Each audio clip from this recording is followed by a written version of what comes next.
On the morning of November 18th, 1978, a quiet unease hung in the air as members of the Guyanese police force and American military personnel hacked their way through the thick, oppressive rainforest of northern Guyana.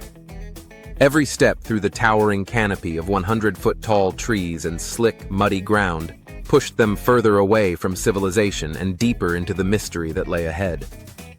Their mission was simple in words, but nightmarish in reality: to apprehend Jim Jones, a charismatic yet increasingly paranoid cult leader who had led hundreds of his followers out of the United States and into this remote wilderness in search of an alleged utopia.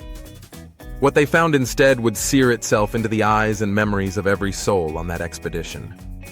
4 years earlier, Jim Jones had relocated his congregation, known as the People's Temple, into the heart of the Guyanese jungle, far from the media scrutiny and governmental suspicion that had begun to close in around him in the United States. He framed the move as a grand exodus, a defiant step toward building a socialist paradise free from racism, capitalism, and American lies. The compound they built, which Jones proudly named Jonestown, was a sprawling and self-contained community, seemingly plucked out of thin air and forced into being amidst choking vines and untamed wilderness. To the outside world, Jim's dream was painted in brilliant hues.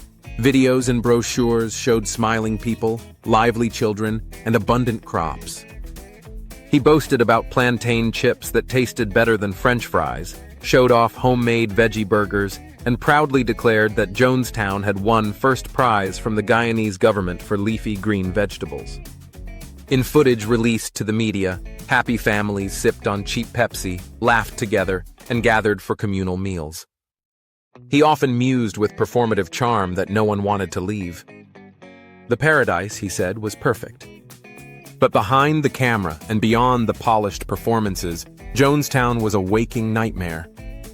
His followers, many of whom had once joined the People's Temple in pursuit of racial justice and spiritual fulfillment, found themselves trapped in a tightly controlled hellscape.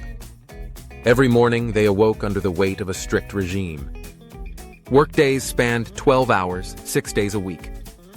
There was no time for rest, no time for freedom. The compound was surrounded by fences and monitored by armed guards who were trained not only to prevent outsiders from entering, but also to stop anyone on the inside from escaping. The jungle, thick and merciless, was their prison wall. And Jim Jones, increasingly addicted to drugs and spiraling into delusions of persecution, was their warden. Letters were censored. Communication with the outside world was restricted. Punishments were public, brutal, and psychological. Dissenters were isolated, ridiculed, or drugged into submission. Yet even as Jones descended further into paranoia, he continued to speak of revolution. He invoked the threat of fascist America, painted himself as a prophet of salvation, and spoke constantly of revolutionary suicide as a noble alternative to subjugation. His sermons, once hopeful and inspiring, had become dark, erratic, and apocalyptic. Eventually, the families of those held captive in Jonestown began to fight back from afar.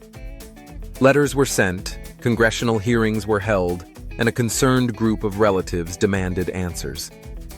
Their cries reached the ears of Congressman Leo Ryan, a bold, empathetic man who resolved to see for himself what was truly going on in the depths of Guyana. He arrived on November 17, 1978, with a delegation of 17 others, including journalists and concerned relatives. At first glance, Jonestown was everything the propaganda had promised. Music played, children laughed, people smiled, but something felt off. It was too rehearsed, too practiced. Unknown to the delegation, Jones had spent weeks preparing his followers to play along, training them to lie, to laugh, to praise their leader in front of the Americans. Cameras rolled, and the performance of Paradise was nearly flawless. But the mask slipped. That night, two members of the community, Vernon Gosney and Monica Bagby, slipped a handwritten note to one of the visitors. "Please help us get out of Jonestown," it read, signed with trembling hands. The illusion shattered. Congressman Ryan began quietly asking others if they wanted to leave. By the next morning, 9 more people, including one of Jones's closest lieutenants, had found the courage to say yes. Jones was livid. That same day, November 18th, the defectors and the congressman made their way to the nearby Kaituma airstrip, ready to board the planes that would take them to freedom. But before they could take off, a truck filled with Jones's armed loyalists stormed the airfield.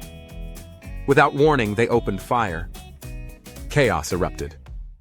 Leo Ryan was killed instantly, along with 3 journalists and 1 defector. Others scattered, wounded and terrified, into the jungle. Back at Jonestown, Jim Jones knew the end had come. The murder of a United States congressman guaranteed a swift and furious response from the American government. In his drug-fueled madness, Jones gathered his followers at the Central Pavilion and delivered a chilling final address, broadcast through the compound's PA system. His voice was slow, deep, and eerily calm as he told them that death was the only escape now. The U.S. was coming. They would torture the children. They would destroy everything. "We didn't commit suicide," he said. "We committed an act of revolutionary suicide protesting the conditions of an inhumane world." Parents were instructed to bring their children forward first. Cyanide had been mixed into grape-flavored drink, often misreported as Kool-Aid but actually Flavor Aid. Syringes and paper cups were filled. Infants and toddlers, too young to understand anything at all, were dosed first. Some screamed. Some didn't. Mothers sobbed as they held their children, watching the poison take its slow, agonizing toll. Not all drank willingly. Those who hesitated were forced at gunpoint. Some tried to flee, only to be chased down by guards. Some were injected with the poison. Others were shot.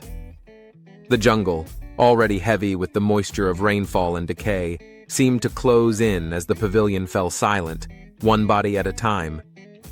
When the Guyanese police and American military finally arrived, they were greeted not with resistance, but with the stillness of death. The compound was eerily quiet. Birds chirped in the canopy. Leaves rustled in the wind. But within the pavilion, nearly 1,000 people lay dead, their bodies splayed across the ground like fallen leaves. Adults, elders, teenagers, babies, entire families lay intertwined in death, some still clutching each other, others frozen in a state of reaching, running, or resisting. The air was thick with the stench of poison and decomposition. The scale of the massacre was incomprehensible. In all, 918 people died that day, 304 of them children. The jungle that had hidden them from the world now became their mass grave. And Jim Jones? He did not drink the poison. Instead, he was found slumped on the stage, a single bullet wound to his head. Whether self-inflicted or delivered by a loyal follower, no one could say for sure. The events at Jonestown became the largest loss of American civilian life in a deliberate act until September 11, 2001. But the pain was deeper than numbers. The real horror was that this wasn't a sudden act of violence. It was slow. It was deliberate. It was cultivated over years through manipulation, coercion, fear, and a perverse weaponization of hope. For the soldiers who found the bodies, many would never emotionally recover. Some had children the same age as those they lifted off the ground. Others had to dig mass graves in the suffocating heat, their boots soaked in blood and mud. The images haunted them for the rest of their lives. To this day, Jonestown stands not just as a place, but as a wound. A devastating reminder of how idealism, when infected by ego and unchecked authority, can be twisted into something monstrous. What began as a movement of racial justice and community support became a death cult in the jungle. What was meant to be a paradise became a graveyard. And what was once love turned into one of history's most chilling acts of blind obedience. No one who walked into that compound on November 18th left unchanged. For the rest of their days, they carried the scent of death, the sound of silence, and the ghostly faces of those who once believed they were building heaven on earth, only to be led hand in hand into hell.